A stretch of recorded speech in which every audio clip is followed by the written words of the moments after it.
دیکھیے وَيُشْتَرَطُ فِي الْمُتَابَعَةِ أَنْ يَكُونَ الْحَدِيثَانِ مِنْ صَحَابٍ وَاحِدٍ وَإِنْ كَانَا مِنْ صَحَابِيَّيْنِ يُقَالُ لَهُ شَاہد۔ کا مطابعت میں یہ شرط لگائی گئی ہے کہ دونوں حدیث ایک صحابی سے روایت ہو۔ کس سے روایت ہو؟ ایک ہی صحابی سے کیا ہو؟ دونوں حدیث روایت ہو، یعنی جو متابع ہے وہ بھی، یا جو اصل ہے وہ بھی۔ وَإِن كَانَ مِن صَحَابِيَّيْنِ يُقَالُ لَهُ شَاہد، اور اگر دو صحابی سے روایت ہو، ایک سے ہو تو ایک متابع ہے، دوسرا اصل ہے، دوسری حدیث اصل ہو جائے گی۔ لیکن اگر دو صحابی سے روایت ہو جائے تو کیا ہو جائیں گے؟ ایک دوسرے کے لیے شاہد ہو جائیں گے۔ کیا ہو جائیں گے؟ شاہد۔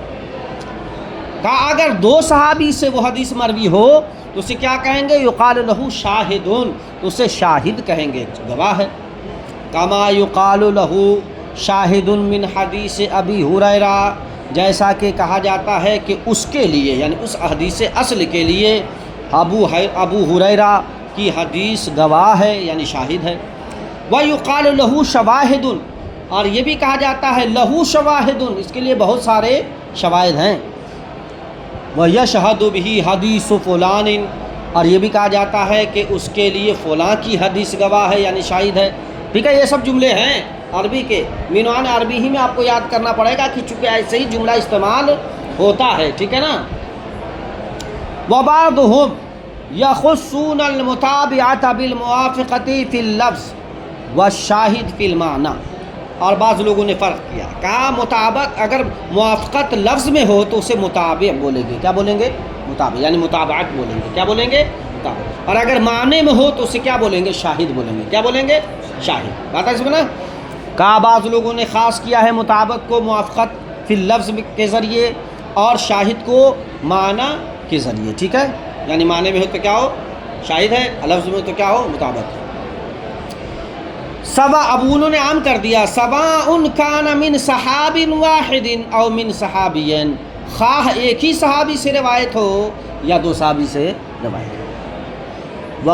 وقد یطلق الشاہد والمتابع بمعنی واحد، اور کبھی کبھی شاہد اور متابع دونوں ایک ہی معنی میں استعمال ہوتا ہے، یعنی شاہد جو معنی میں استعمال ہو رہا ہے وہی معنی میں متابع بھی ہو جاتا ہے، اور متابع کی جو تعریف ہے اسی معنی میں شاہد کا بھی استعمال ہو جاتا ہے، اطلاق ہو جاتا ہے۔ اچھا، والامر فی ذلک بین، کہتے معاملہ اس معاملے میں ظاہر ہے۔ کیا مطلب؟ کیا معاملہ ظاہر ہے؟ کہا یہ اصطلاحی فرق ہے۔ کیا فرق ہے؟ اصطلاحیات کے فرق ہیں۔ کسی کے نزدیک متابع الگ ہے، کسی کے نزدیک شاہد الگ ہے، کسی کے نزدیک متابع اور شاہد دونوں کیا ہے؟ ایک ہے۔ کسی کے نزدیک متابع شاہد کیا ہے؟ یہ اصطلاح کا فرق ہے، اور آپ اوپر پڑھ چکے ہیں کہ اصطلاح فی الاصطلاحات لا مشاحۃ فیہ ہے، کہ اصطلاحات میں کوئی لڑائی جھگڑا نہیں ہے، بھائی اپنی اپنی اصطلاح ہے، کوئی مسئلہ نہیں۔ وَتَتَبُّعُ طُرَقِ الْحَدِيثِ وَأَسَانِيدِهَا لِقَصْدِ مَعْرِفَةِ الْمُتَابِعِ وَالشَّاهِدِ يُسَمَّى الْاعْتِبَارُ، اور حدیث کے طرقوں کی تلاش اور اس کے اسانید کی تلاش، متابع اور شاہد کی معرفت کے قصد سے، تو ایسے عمل کو اعتبار کہتے ہیں۔ کیا کہتے ہیں؟ یعنی اگر کوئی تلاش رہا ہے حدیث کی سندوں کو، حدیث کی طرق کو، اور مقصد کیا ہے کہ متابع اور شاہد میں فرق کر دیں، ٹھیک ہے، تو ایسے عمل کو کیا کہیں گے؟ اعتبار کہیں گے۔ کیا کریں گے؟ کیا کہیں گے؟ اعتبار۔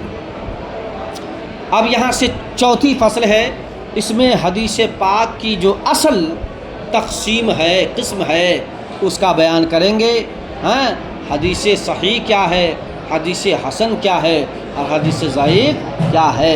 یہی تین حدیث کی قسمیں اصل ہیں، اور یہی تین قسموں میں ہی سارے پچھلے اقسام کیا ہیں؟ شامل ہیں، ٹھیک ہے نا۔ تو انشاءاللہ